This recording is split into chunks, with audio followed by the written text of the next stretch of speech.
Kamakahepa, isang 6'10" Filipino-American. Kayang maglaro mapa power forward man yan o center.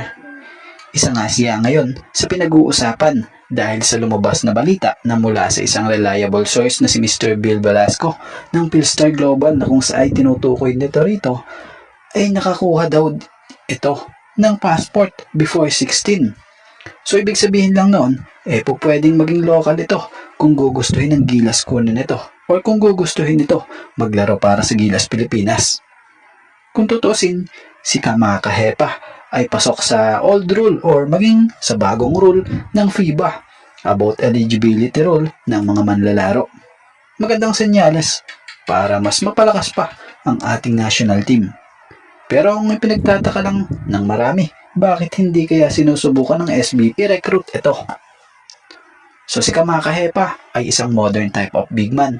Isang big man na kayang sumabay sa takbuhan. Sa estilo ng laro nito, matuturing na threat ito sa depensa. May maayos na post move at bihasa sa pagiging 3-point gunner. Bihira ang big man na ganito. Sa mga hindi nakakakilala kay Kamakahepa, minsan na ring sumubok itong magpa-drop sa 2023 NBA draft, kaya lang undrafted niya siya. Pero nakapagsuot naman ito ng uniform ng New Orleans Pelicans sa 2023 NBA Summer League. Pero bigaw pa nga din siya na makakuha ng kontrata sa NBA. By the way, si Kamakahepa may magandang experience sa basketball world dahil naglaro rin ito sa Europa. So sana sa hinaharap mapansin ito ng SBP o sana magka-interest ang player na ito para maglaro sa Gilas Pilipinas.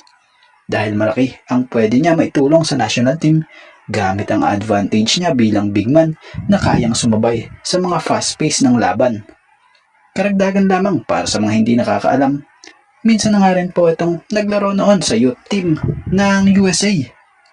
Pero kung gugustuhin naman ito na lumipat kagaya sa Gilas Pilipinas, pwede naman ito.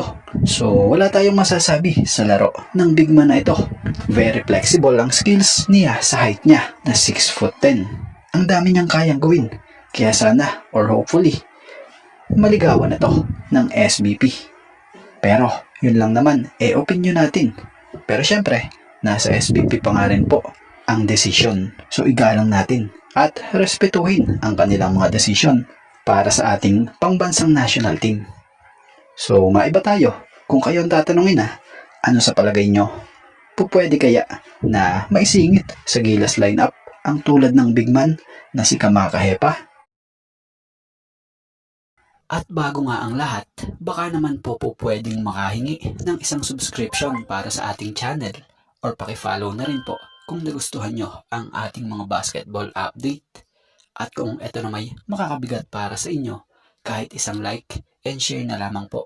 Maraming salamat po.